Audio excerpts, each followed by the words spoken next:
రాజా సాహెబ్కు ఆమంటే గంత కోపమా? పేరెత్తితేనే తప్పంటున్నారు.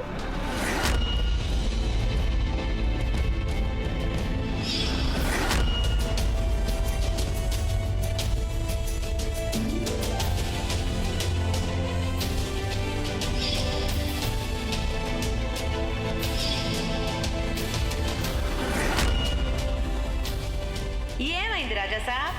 ఆగిపోయినవేంది? కొట్టు.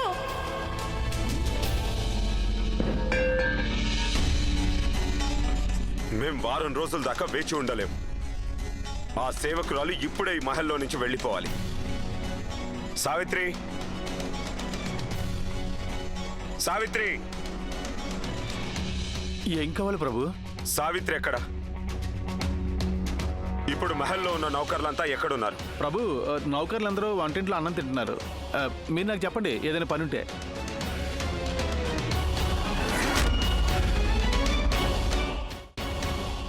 ఇక మీ రాజమాత ఆమె కూడా గాయత్రి పేరెత్తితే ఇట్లనే కోప్పడుతుందా ఏంది?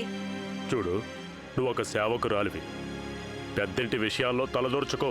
ముందు నోరు మూసుకుని తిండి తినో, అర్థమైందా? మాటనే అన్నగద కాక. తల దూర్చుడేంది? అడిగితే తప్పేముంది? నేనిన్నది ఏందంటే మస్తు డాబు దర్పంతోని రాజమాత అందంగా ఉండేటోరని. ఇప్పుడు గామేడికి గాయమైపోయింది. చూడు, నీ ప్రాణాలు పోతాయి, మా ప్రాణాలు పోతాయి. ఇక చూడు కాక, పెద్ద పెద్ద కథలిన్నా నేను ఈ రాజాసాహెబ్ గురించి. గీ మహల్లా ఏమన్నా అయ్యిందా?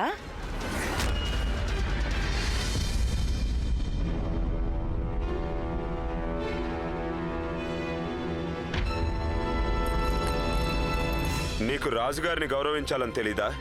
మాఫ్ చే రాజాసాబ్, రాజుని గౌరవించాలి కదా అని అన్నాన్ని అవమానించది దేశదిమ్మరియా. మా ఊర్లో అంటుంటారు, మనం తినే అన్నం ప్రతి మెతుకులా దేవుడు ఉంటాడని. ఇప్పుడు మీరే చెప్పుండ్రి, రాజు గొప్పనా లేక దేవుడా? నేనెక్కడనో ఇన్నా, ఒక రాజు ఉండేటోడట. ఆయన అంటుండేనంట, అన్నం మెతుకులో ఒక్క మెతుకు బి పారేసే ముందు జర గరీబోళ్ళ గురించి ఆలోచించాలి. కొందరు అన్నం మెతుకు ఒక్కటి బి చూడలేకపోవచ్చని. గిది మీరినే ఉంటారులే. అన్నం తిన్నాక మా దగ్గరికి ఒకసారి రా. రణగారు, రాజేశ్వరి మిమ్మల్ని తనలా మార్చేయాలనుకుంటుంది. కానీ తనకి తెలీదు, చంద్రుడికి ఒక గ్రహణం పట్టినా ఆ గ్రహణం ఎప్పటికీ అలాగే ఉండిపోదు అని. నేను మిమ్మల్ని ఎప్పట్లా మారుస్తాను. మీ మంచితనం, మీ ప్రేమ మీకు గుర్తొచ్చేలా చేస్తాను.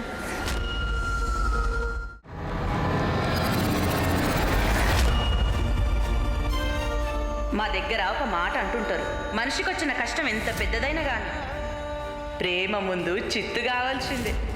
మనిషి అయినా జంతువు అయినా లేక రాజైనా సరే ప్రేమ నుండి ఎక్కువ కాలం దూరం ఉండలేరు.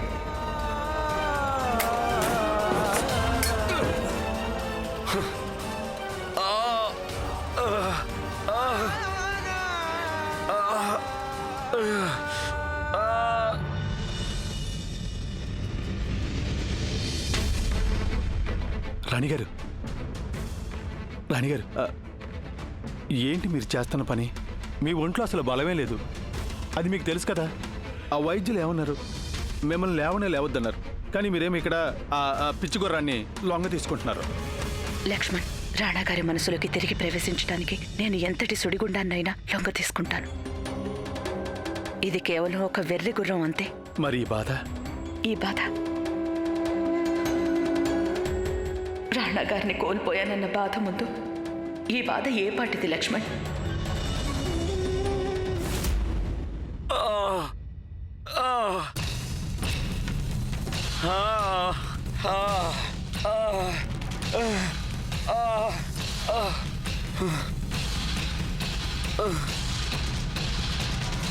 శాంతించండి రాణా గారు, శాంతించండి. ఎందుకో తెలీదు, ఆ పని పిల్లని భరించడం మా వల్ల కావడం లేదు. తనేం చేసినా ఏం చెప్పినా మనసును కలవర పెట్టేస్తోంది. ఒక రాజుకి అలాగే అనిపిస్తుంది. మొదటి నుంచి మీరంతే. మిమ్మల్ని ఎదిరించి ఎవరైనా మాట్లాడితే మీరేమాత్రం తట్టుకోలేరు. అలాగే ఉండాలి కూడా. తెలుసా, మీ మొదటి భార్య గాయత్రి మీకు వ్యతిరేకంగా మాట్లాడేది. మీరిచ్చిన తీర్పుకి విరుద్ధంగా ఒక ఖైదీని జైలు నుండి తప్పించింది. గుర్తుందా మీకు? గాయత్రి మిమ్మల్ని పిస్టల్తో చంపాలని ప్రయత్నించింది. మీ ద్వేషం సమంజసమే. మీరు ఎప్పటి నుంచో తనని ద్వేషించేవారు ఇక ఎప్పటికే గాయత్రిని ద్వేషిస్తూనే ఉంటారు. రాణా గారు ఎప్పటికీ నన్ను ద్వేషించలేరు. కానీ ఆయన మంచితనం మీద రాజేశ్వరి విష ప్రభావం ఉంది. ఆయన మంచితనాన్ని, ఆ పాత రాణా గారిని నేను తిరిగి తీసుకురావాలి. రాణిగారు, మీ ఆలోచన మంచిదే, కానీ ఇదంతా మీరు ఎలా చేస్తారు? చూడండి, మొహానికి రంగు వేసుకుని మహల్లోకి రావటం చాలా తేలికైన పని, కానీ మనసుల్ని గెలవటం చాలా కష్టం. ఎంత కష్టమైనా సులభం కాగలదు. కానీ అందుకు ఒక్కసారి రాజమాత దొరికితే చాలు. రాజమాత సహాయంతో రాజేశ్వరికి సాయం చేసే వాళ్ళని కనిపెడతాను. ఇక రాజేశ్వరికి సాయం చేసేది ఎవరన్న విషయం నాకు తెలిసిపోతే అప్పుడు వెళ్ళి నేను రాణా గారితో మొత్తం నిజం చెప్పేస్తాను. ఆయనకు చెప్తాను అసలు ఆ రోజు ఆ కొండ మీద ఏం జరిగిందో. రాణిగారు, అదంతా సరే, కానీ మీకు తెలుసు కదా, ఈ మహల్లో రాజమాత పేరు పలకడానికి కూడా జనం భయపడుతుంటారు. ఎలా సాధ్యం చెప్పండి? అదే అర్థం కావట్లేదు లక్ష్మణ్.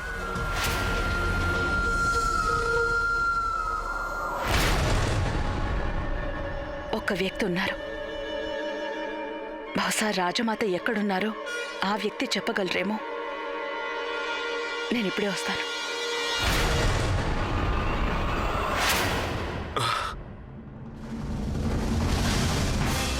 పెద్దరాణి అమ్మ, మీరు రాగానే మా బాధ ఇట్టే తొలగిపోతుంది. ఇలాంటి చిన్న చిన్న విషయాల్ని మీరు మీ భార్య రాణి రాజేశ్వరికి విడిచిపెట్టండి. తనకి మీరంటే ఎంత ప్రేమో. ఇక పని వాళ్ళ విషయం అంటారా? వాళ్ళు కాళ్ళకి చెప్పుల్లాంటి వాళ్ళు. మనసుకి నచ్చితే వేసుకుంటాం, సౌకర్యంగా లేకపోతే వాటిని విడిచి పారేస్తాం. మీరు చెప్పింది నిజమే పెద్దరాణి అమ్మ, మేము ఇప్పుడే వస్తాం.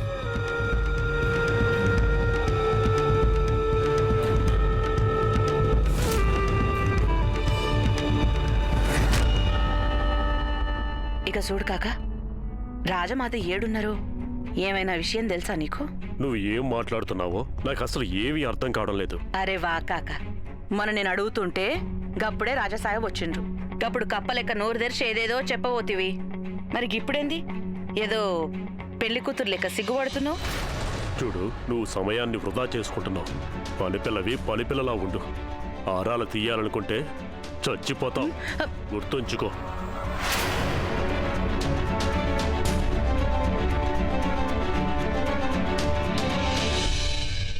ఏదైనా తెలిసిందా?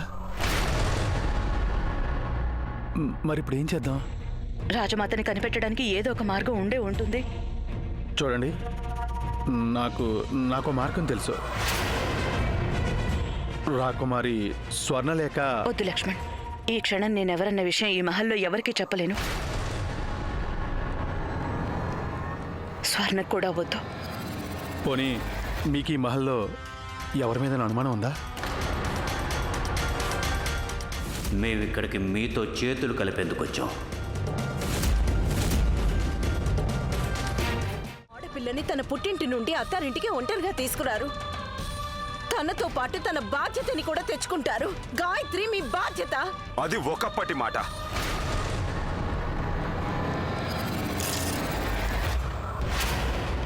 తను మా ప్రాణాలు తీయాలని ప్రయత్నించిందన్న విషయం మాకు తెలుసు. ఇప్పుడు తను బతికినా చచ్చినా దానివల్ల నాకెలాంటి సంబంధం లేదు.